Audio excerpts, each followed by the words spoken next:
Vlog 9, ma putain de vie. En fait, on a fait un bond dans le temps en passant de mon enfance à mon adolescence, en passant par le hand et en passant par la chanteuse, n'est-ce pas, et par mon ancienne colocataire de première année de fac. Euh, je sais que il y a un certain nombre de personnes qui se sont affiliées à leur stratégie, si on peut dire ça comme ça, que ce sont des gens malfaisants qui s'en prennent.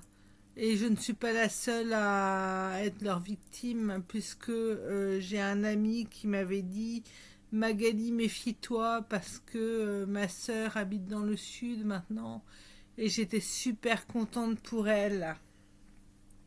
Et il m'a dit qu'elle avait des problèmes d'argent par moment, parce que par vagues successives, des gens de l'Andivisio arrivaient chez elle en vacances sans la prévenir, rien du tout. Ils arrivaient chez elle, s'installaient pour 2 semaines, 3 semaines, un mois, et en fait, ils ne payaient rien, ni la nourriture, ni la boisson, ni le logement, et en fait, ils se faisaient rincer. Et c'est ce qu'essayait de faire la chanteuse avec moi, que je lui paye la bouffe, le logement, les déplacements, que je lui paye tout, n'est-ce pas? Et de faire croire certaines choses, comme elle vivait chez moi, de faire croire qu'on était en couple et tout ça. J'ai déjà vu ce genre de personnes et ce genre d'agissement. Et ce n'est pas parce que sa sœur était peut-être en couple avec la lesbienne que elle devait s'imaginer la même chose avec moi. Je suppose que la chanteuse était à voile et à vapeur et que enfin bref. Donc, si j'ai tant de problèmes avec les homosexuels dans le coin, que ce soit avec des hommes et des femmes, enfin, c'est même pas avec des homosexuels vraiment a priori, enfin, c'est avec des bi. Sachant que la plupart d'entre eux font partie d'un mouvement de comment d'échangistes, voire de pédophiles. Donc c'est pour ça que je vous dis de vous méfier. C'est pour ça que dès que j'ai su certaines choses sur des gens qui me côtoyaient, j'ai prévenu les jeunes en disant sur les réseaux sociaux qu'il ne fallait pas venir vers moi si on me voyait discuter avec des gens, qu'il ne fallait pas discuter avec des gens avec qui je discutais, qu'il fallait se méfier absolument des gens qui me connaissaient et qui essayaient de rentrer en contact avec les jeunes en essayant de faire croire que j'étais leur amie, que j'étais super sympa avec eux, etc. Euh, oui, je suis quelqu'un de sympathique a priori, mais vu ce qu'on a essayé de faire croire sur moi et ce qu'on a raconté, que j'avais fait de la prison, que j'étais une dealeuse, que j'étais une pute, que j'étais lesbienne. J'ai eu le droit à tout. Et le problème, c'est que comme ça venait de gens dont les parents avaient certaines avaient le bras long, on va dire, que ces gens-là avaient le comment dire la langue bien pendue et détruisent les réputations comme on détruit un nid d'insectes, n'est-ce pas? Sachant que certains d'entre eux ne voient pas plus loin que le bout de leur nez, tant que ça leur rapporte pas de fric, ils détruisent tout ce qu'ils peuvent. Donc voilà. Donc tout ça pour vous dire que je sais qu'il y a des gens que je ne connais pas qui m'en veulent et qui me font des vacheries, pour pas dire des méchancetés, voire des humiliations, plein de choses, comme ce que j'ai vécu à l'hôpital. Alors, je vais vous dire ce qui s'est passé. À l'hôpital, quand je suis arrivée, j'ai à... Comment vous expliquer ça? Quand j'étais à Plouvien, j'ai reçu un coup de téléphone d'un pays arabe avec une personne qui arrêtait pas de me poser des questions et qui m'a rappelé plusieurs fois. Et j'ai été prise de panique, j'ai coupé mon téléphone, je l'ai posé, j'ai pris ma voiture et je suis partie. Et là, j'ai vu qu'il y avait une voiture derrière moi qui me suivait et j'ai roulé pendant 5 heures d'affilée dans le coin pour essayer de la semer. La personne me suivait et le soir, j'ai bifurqué sur Landerneau. Et à Landerneau, je me suis arrêtée parce que j'ai eu peur, parce que j'ai entendu quelque chose qui m'a fait peur. Et j'ai laissé ma voiture sur le bord de la route et j'ai couru vers la première maison, le premier immeuble que j'ai vu. C'était un immeuble isolé, mais je suis tombée sur des gens, je pense que ça devait être des militaires, et je leur ai demandé de m'amener chez les gendarmes, ce qu'ils ont fait. Et arrivé chez les gendarmes, il y avait là deux gendarmes en tenue et un troisième avec un turban sur la tête qui faisait comme s'il lisait dans l'avenir. Et donc j'ai été dans le comment je suis rentrée dans la gendarmerie avec eux. Et là, je leur ai demandé d'appeler mon frère. Ils m'ont dit qu'ils l'ont appelé, etc. Et je me suis dit, mais comment ont-ils pu l'appeler puisque je n'avais pas son numéro sur moi? Et en fait, ces gens-là m'ont répondu que mon frère était en train de se reposer, qu'il voulait pas me parler, etc., etc., etc. Et que il voulait qu'on m'amène à l'hôpital.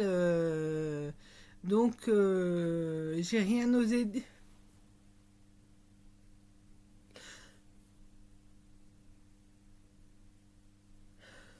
Pardon. J'ai rien osé dire parce que c'était des gendarmes. Et je les ai suivis dans la fourgonnette, enfin dans le petit kangou de la gendarmerie. Donc je suis montée, j'ai mis la ceinture et on est passé prendre ma voiture. Donc il y a un gendarme qui a pris ma voiture, qui l'a amenée jusqu'à l'hôpital. Et à l'hôpital, ils sont arrivés. On m'a fait attendre pendant 1 heure et demie, assise au milieu d'un couloir, d'un hall couloir. Et on m'a piqué le doigt. Et en fait, la personne qui m'a piqué le doigt a hurlé: Ouais, 5 grammes, 5 grammes! Comme ça, comme si j'avais de l'alcool dans le sang alors que j'avais pas bu ni mangé quoi que ce soit depuis la veille. Euh, et une infirmière est venue avec le nom de quelqu'un que je connaissais et elle a essayé de me faire croire qu'elle était sa femme et je savais que c'était pas vrai. Donc que cet homme-là n'était pas marié, donc que ce n'était sûrement pas sa femme, donc voilà. Et en fait, elle m'a donné un médicament parce que je lui ai dit que j'avais pas pu prendre mon médicament le matin. Donc elle m'a donné le médicament et j'ai cru que c'était très sincèrement mon médicament qu'elle me donnait. Et en fait, sur le trajet au retour, parce qu'on m'a laissé partir, ils m'ont laissé partir, Et sur le trajet de retour, je n'ai pas osé m'arrêter, prendre de l'essence parce que j'ai vu qu'il y avait une voiture qui me suivait. Et j'ai pris peur parce que j'ai commencé à m'engager sur le truc pour aller prendre de l'essence. Et quand j'ai vu que la voiture me suivait, au lieu de m'arrêter, ben, je suis passée devant la pompe et j'ai continué. Et j'ai essayé de rentrer chez moi. Et à un moment donné, je ne savais plus où j'étais, je ne savais plus ce qui m'arrivait. Je me suis arrêtée sur le bord de la route. Je sais que c'était un embranchement. Et j'ai garé ma voiture et j'ai essayé d'aller frapper aux portes parce que en fait j'étais sur la réserve et je croyais que j'allais tomber en rade d'essence avant d'arriver chez moi. Donc j'ai cherché de l'aide et en fait jusqu'à midi j'ai marché et j'allais tomber. Je dis bien midi. Et quand ça m'est arrivé, il devait être 2 heures du matin, quand je suis arrivée à côté de Plouvia. Et ce qui s'est passé, c'est que j'ai marché.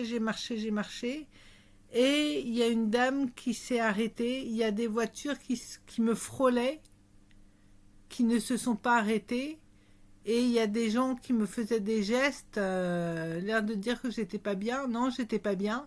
Je marchais parce que c'était en mars. J'étais juste en pull. J'avais même pas de blouson.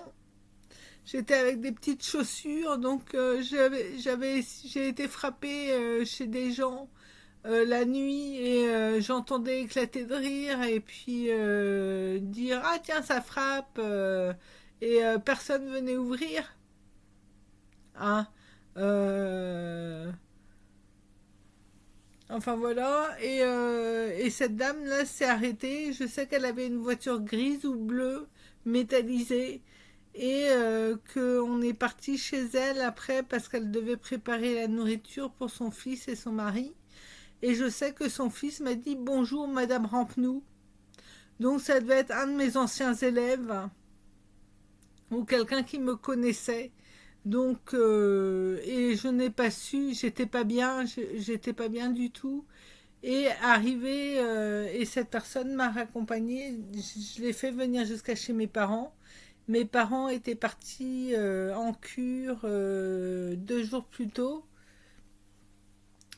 Et j'avais oublié carrément. Et donc on est revenu jusqu'à chez moi. Et arrivé chez moi, en fait, on s'est arrêté chez mes propriétaires. Et en fait, elle s'est arrêtée chez mes propriétaires. Et là, la propriétaire avait appelé, avant que j'arrive, une ambulance. Parce que 2 minutes après qu'on soit arrivé en voiture, l'ambulance était là. Donc, ils savaient que j'arrivais et ils avaient prévu leur coup. Donc, je suis partie à l'hôpital. J'avais du mal à parler. J'avais du mal à m'exprimer. Je mélangeais les syllabes parce que je me suis fait droguer par une personne à l'hôpital de Landerneau. Hein, on a essayé de on a essayé de me faire passer pour ce que je ne suis pas, une droguée, une dealeuse, une pute. Et je peux vous garantir que quand je suis arrivée à l'hôpital, j'avais tous mes diplômes avec moi. Et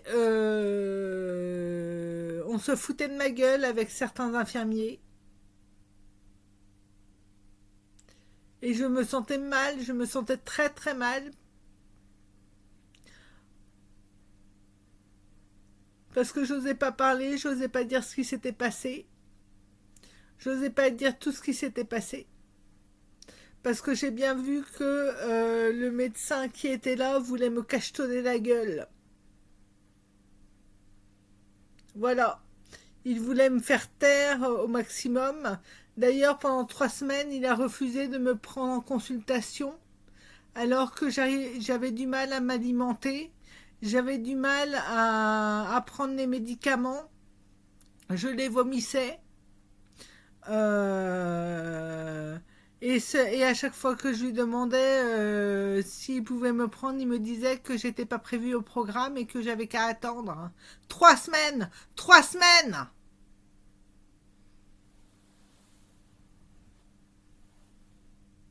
C'est de l'internement abusif. Et mes parents ont eu du mal à réussir à me faire sortir de là. Ah, je n'ai rien fait. Je n'ai rien fait. Ah,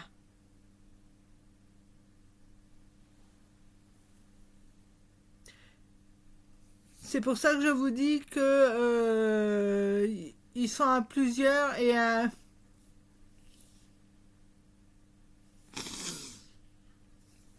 après à l'hôpital à Brest, il y a une personne qui a essayé de se faire passer par le chef de service ils étaient à trois dans la chambre. J'avais peur qu'il me viole, j'avais peur qu'il me tabasse, j'avais peur qu'il me fasse des trucs et ils m'ont forcé à prendre un médicament. J'étais en train de pleurer, je leur disais que je voulais pas et ouais, on va vous virer de l'hôpital, on va vous virer de l'hôpital, cassez-vous et tout. Mais enfin, tout ça en psychiatrie quoi. Et je pense que ces gens-là ne se rendent même pas compte du mal qui, du mal qu'ils font. Je me rappellerai toujours de leur visage. Et quand j'en ai parlé à ce médecin, il a fait comme si de rien n'était et il m'a dit que j'hallucinais. Voilà ce qui se passe en psychiatrie. Quand ils veulent se débarrasser de quelqu'un, ils le bourrent de médoc. Ils font venir des gens, soi-disant des médecins et des infirmiers, pour faire prendre des médocs, faire prendre des saloperies. Hein. Donc voilà. Donc si je vous parle de tout ça, c'est pour vous mettre en garde, pour vous dire ce qui se passe dans les hôpitaux psychiatriques. Hein. Quand vous arrivez dans certains hôpitaux, les détenus sont mélangés avec les gens communs. Hein. Vous mangez avec des détenus, ils mangent tout ce qu'il y a sur la table, ils boivent tout ce qu'il y a sur la table. Vous avez rien à bouffer, on vous fait payer leur menu et le vôtre. Hein. Moi, on a essayé de me faire payer l'hospitalisation de quelqu'un d'autre en plus de la mienne. Et quand j'en ai parlé à mon assurance maladie, à ma mutuelle, ils m'ont dit de ne surtout pas payer et qu'ils allaient se renseigner. Et ils m'ont dit de ne surtout pas payer et de téléphoner pour dire que je refusais de payer parce que ma mutuelle avait payé ce qui devait être payé. Voilà. Donc, c'est pour vous dire que les mauvaises intentions de certains et comment dire, les malversations financières, il y en a partout. Partout.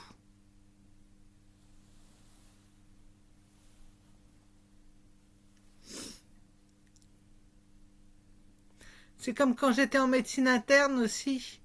Il y avait une personne qui n'arrêtait pas de venir devant ma porte et qui parlait de certaines personnes que je connaissais devant ma porte. Et j'en ai parlé et je sais qu'on m'a fait venir en psychiatrie parce qu'on ne me croyait pas.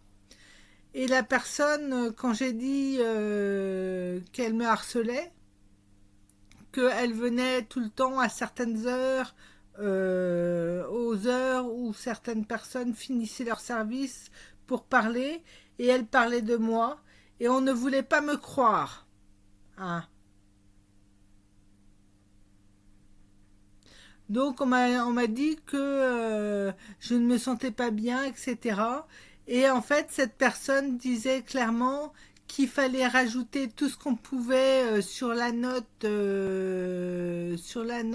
frais, tous les roulets de PQ que les gens utilisaient dans le service, fallait les mettre sur ma note. tous les bouteilles d'eau qu'on utilisait, fallait les mettre sur ma note. Fallait que j'ai une note salée pour que je n'ai plus d'argent, que je me retrouve dans la merde. Et si c'est bien qui je pense qui disait tout ça, c'est encore une personne liée avec la chanteuse. Voilà. Et comme par hasard, il y avait, je pense, la tante de l'œil qui était dans la chambre à côté. Et à chaque fois, au repas, quand j'étais en médecine interne, donc c'est-à-dire pendant 3 semaines, je crois, après avoir été en réanimation pendant 3 semaines. Pendant 3 semaines, j'ai été en médecine interne.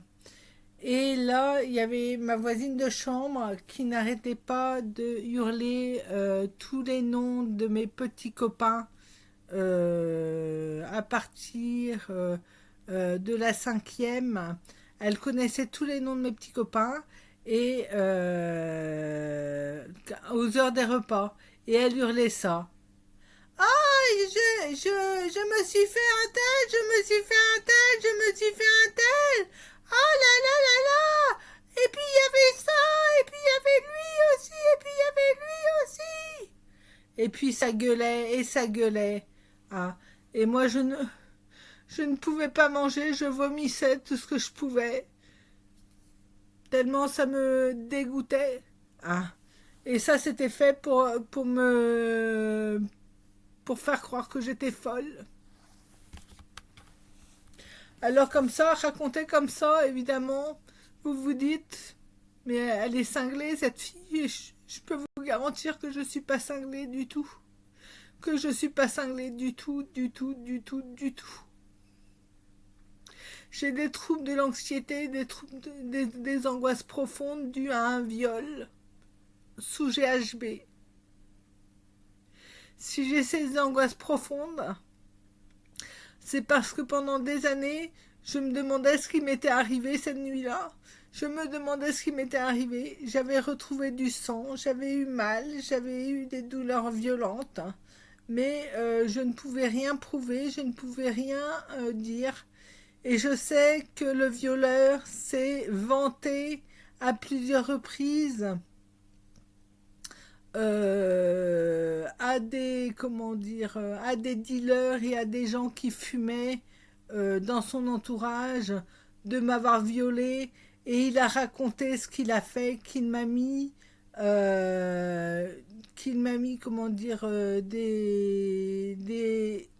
des pilules dans la boisson, hein, dans toutes les bouteilles qu'il avait mises chez moi, parce que le jour où c'est arrivé, en 1999, le 24 février 1999, ce qui s'est passé, c'est que je suis arrivée chez moi et j'ai cru que ma sœur avait acheté de l'alcool.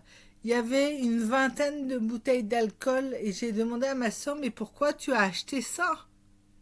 Puis elle me fait, moi j'ai rien acheté, c'est pas moi, je croyais que c'était toi. Et en fait, on a retrouvé des bouteilles d'alcool chez moi, dans ma chambre, installées sur ma table de salon. Euh, et donc, j'y ai pas touché. Et c'est après, le soir, on est tous sortis. On a été rue Solferino au Bataclan, à Brest. Et là, j'ai bu, je ne sais plus ce que j'ai bu une liqueur, je crois. Et je trouvais que la liqueur avait une drôle de couleur, et j'ai même fait la réflexion à plusieurs personnes de mon entourage, et tout le monde me disait non, non, on sait pas, on connaît pas. Et j'arrêtais pas de dire ça avait une drôle de couleur. Et c'était le violeur qui avait été chercher la boisson au bar, et qui était resté attendre pendant 10 minutes la boisson au bar, soi-disant. Et évidemment, quand j'ai voulu payer, j'avais bu un verre ou deux, et je me sentais pas bien. Et j'ai voulu aller payer et il m'a pris ma bourse des mains et il est parti payer avec ma bourse et il a mis la bourse dans sa poche avec mes 250 € que j'avais économisés depuis 3 mois pour m'acheter des bouquins, hein, pour m'acheter des bouquins de cours. Moi, ça faisait 3 mois que j'économisais, 3 mois, 3 mois à me priver, hein. Voilà, donc on est sorti de là-bas et on est revenu vers chez moi avec ma sœur, son petit ami à l'époque et puis les autres. Et arrivé au bas de chez moi, ma sœur et son petit ami sont montés pour aller dans sa partie de l'appartement et avec les autres. Et le violeur m'a ceinturé et moi je voulais aller marcher. Je me rappellerai toujours que j'arrêtais pas de dire je veux marcher, laisse-moi tranquille, je veux marcher. Et en fait, il m'a ceinturé et il m'a soulevé. Je faisais 45 kilos à l'époque. Ça a bien changé depuis, mais je faisais 45 kilos à l'époque. Il m'a soulevé et il m'a envoyé de force jusqu'à chez moi. Et il est arrivé ce qu'il est arrivé. Donc, si je vous raconte tout ça, c'est pour vous dire que tout ça, c'est une seule et même connexion. C'est une seule et même connexion. Donc voilà. Et je ne sais pas quels sont les liens exactement entre toutes ces personnes, mais il y a des liens. Soyez-en sûrs. Soyez-en sûrs qu'il y a des liens. Que ce soit des liens financiers, des liens sexuels, des liens comment administratifs, des liens comment dire judiciaires. Il y a des liens.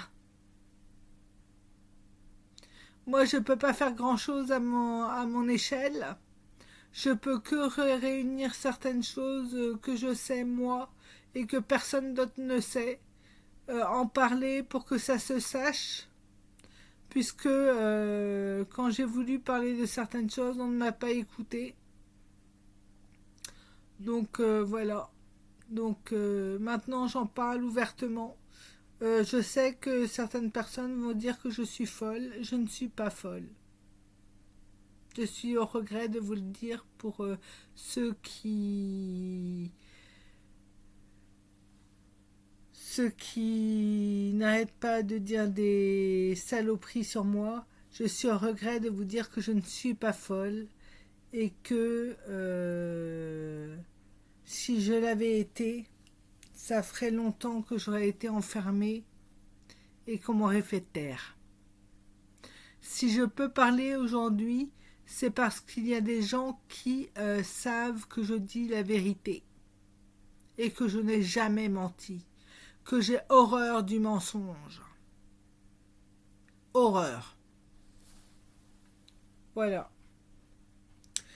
C'était la partie 9. Je suis désolée, c'est très décousu aujourd'hui. Je sais que c'est très décousu.